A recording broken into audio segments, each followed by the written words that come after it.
ल बल्ल बल्ल आज एक ठाउँ थुक्पाको डेलिभरी पनि भयो हाम्रो डेन्टलमा। खासमा डेलिभरी नभनौँ न, दिदीकोमै दिन आएको थियौँ हामी दुईजना। तँ चक्लेट खाइसकिस्? हिजो नाकमा यार बास लागेर अहिलेसम्म निशान भएर मैले यो मास्क लगाएको। त्यसो चाहिँ गरेको होइन। दिदी चाहिँ त्यहीँ उभिरहनु भएको छ।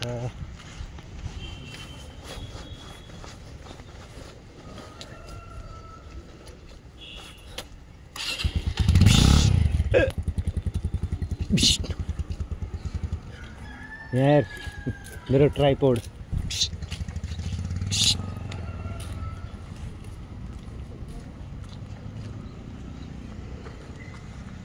गाना सुनेगा क्रिश वाला गाना सुनेगा? क्रिश का गाना सुनेगा?